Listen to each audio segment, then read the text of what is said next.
I would be shrieking that why aren't these regulators in jail too? Because they had all the power that they needed and wanted. They could do anything they wanted. When they walked into Mr. Madoff's office, they failed totally. And, you're either incompetent or a crook. And many of the people who are in jail right now, basically, they were totally incompetent. Maybe they may or may not have been crooks, but they were so incompetent they wound up in jail.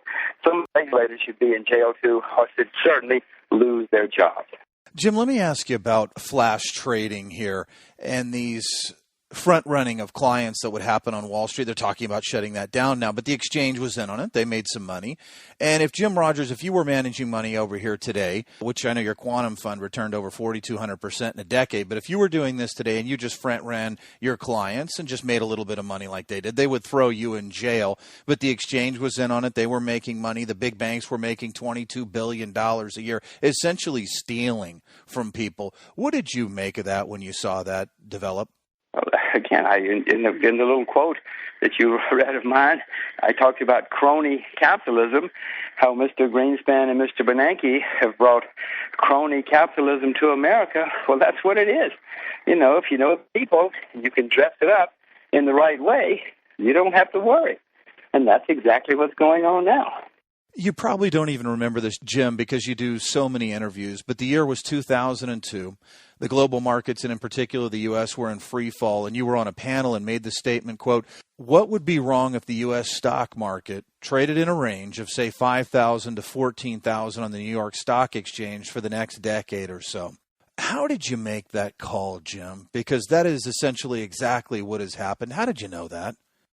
Well, I'm not that smart, but first of all, I went back and looked it up. Throughout history, you've had these long periods when stocks have gone sideways or have been in big trading ranges.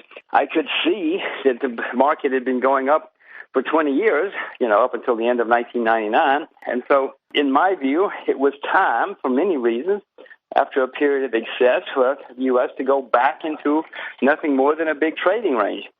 I mean, it sounds like I know something, but I just looked it up. It's always happened, not always, but usually happened this way. I knew that commodities were about to be, and I thought I knew, were in a bull market, and throughout history, commodities have been in the bull market. Stocks have done badly. So, I was just looking it up. Now, I understood the fundamentals, obviously, or thought I understood the fundamentals of why this would happen, and lo and behold, it did happen. It is happening. It's not over yet.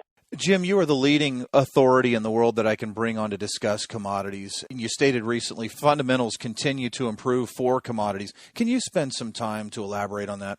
Well, the only area of the world economy, or not the only, but the major area of the world economy where I see fundamentals improving are commodities. The fundamentals of General Motors are not improving. Fundamentals of Citibank are not improving. These companies may be in a recovery mode, but they certainly aren't in an area or industry where you see wonderful fundamental improvement. However, with commodities, you do see the fundamentals improving. We have the lowest inventories of food we've had in decades, not in months, not in years, but in decades. And yet many farmers cannot even get loans for agriculture or for fertilizer right now because nobody trusts anybody to give them a loan. You look at mines. Nobody can get a loan to open a mine, or virtually nobody can get a loan to open a mine. And, reserves in mines deplete. That's the way the world works. And so you've got these mines depleting. Nobody can get loans to add capacity. And so the supply of everything continues to go down. Now, whenever you have supply going down, that's a fundamental improvement for whatever industry you're in. And that's where we stand with commodities. This question is from a fund manager who stated, we are going to go through this global reset process, and the U.S. consumer is no longer going to be the driver of the global economy in the future. We have overcapacity in China and elsewhere. How do you see the Chinese maintaining social order? Because this may very well be a long, painful process. I'm worried about social order in many countries, not just China. I'm worried about social instability in the U.S. We've already had a social instability in the last couple of years. In many countries, you've had at least 3 or 4 governments toppled during this economic downturn. And if you ask me, we're going to see more governments toppled, and we're going to see more social unrest around the world. Whether it's China, or, I mean, who knows? One of the things about history is these things usually surprise us and don't happen where we expect them to happen. And China, at the moment anyway, China has saved up gigantic amounts of reserves for a rainy day. Now it's raining, as you know, and, well, they're spending their reserves. They've got the money in reserve to spend, and they're doing so. They seem to be spending it reasonably wisely as well. Many countries in the West don't have any reserves to spend for the rainy day, and they're borrowing or printing, or eventually will have to tax people to get the money. I'm more worried about social unrest in other countries than I am in China. Yeah, of course it can happen in China, and you have demonstrations in China every week now, every month, all over the country, and have had for a few years, because the Chinese are demanding more and more their rights and what they expect from their government. It's a little bit different in China these days. Will one of those things turn into social unrest and toppling the government? I doubt it, but it could happen. I think it'll happen in other countries first, if it's going to happen. Speaking of unrest in other countries, the United States government appears to be in a hurry to complete the installation of a police state designed to keep its citizens in line. Rumblings of a secondary police force reporting directly to the president, reminiscent of the brown shirts or SS in Nazi Germany. And now just proposed recently more days in school and longer school hours reminiscent of Hitler Youth and state control of the minds of the youth of a nation. What are your thoughts as you see this unfolding from Asia, Jim? Because you were probably ahead of the curve once again in choosing to relocate. Well, I do see some of the very, very, very worrisome signs. You know, after 9/11, the government put through some pretty outrageous things so that they could come into our banks, our bedrooms. They could do just about anything they wanted to in the name of anti-terrorism. Laws that have never been passed in the U.S.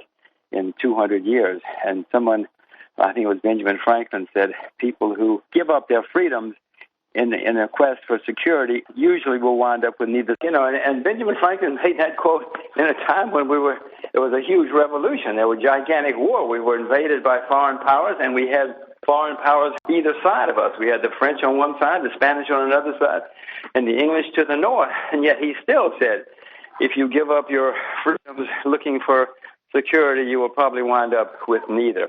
And I happen to agree with him 100% on that. You do see other dangerous things.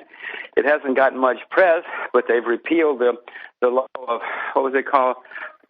Commodities, posse commodities, something that basically was a law which said the United States military cannot be used domestically. You cannot pull out the soldiers and put them on the streets for anything. That has to be the police or whoever. Well, they've changed that law. We could all be occupied by our own military now. And at Fort Knox, I'm sure you know, at Fort Knox now, there's a special army. It's certainly bigger than a brigade, which is being trained to do nothing but deal with domestic situations. Well, this has never happened in America. You know, we've been around for a long time.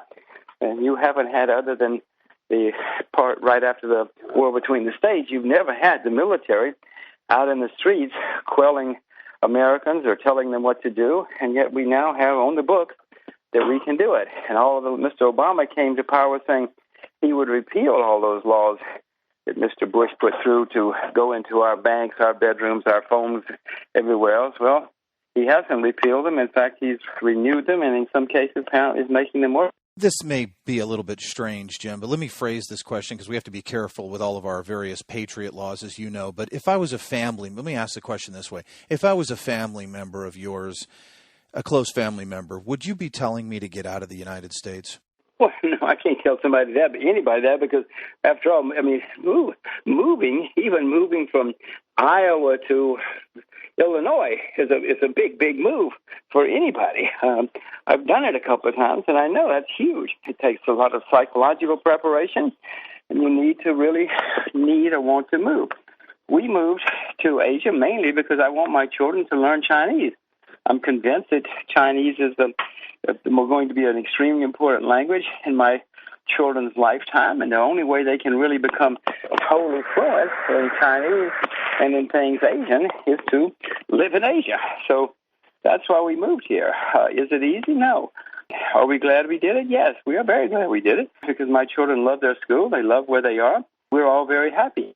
Since we left, of course, things have deteriorated in the U.S., and one does have to worry about what's going to be the future of the U.S. But I hasten to tell you, we're all U.S. citizens, we are all U.S. taxpayers, we're all U.S. voters, et cetera, et cetera. So, yes, we moved away, but there are millions of Americans who live outside the U.S., as you know. I hope it hasn't gotten so bad at this stage that Americans are told they cannot live where they want to. I hope we don't put up a Berlin Wall and say that Americans cannot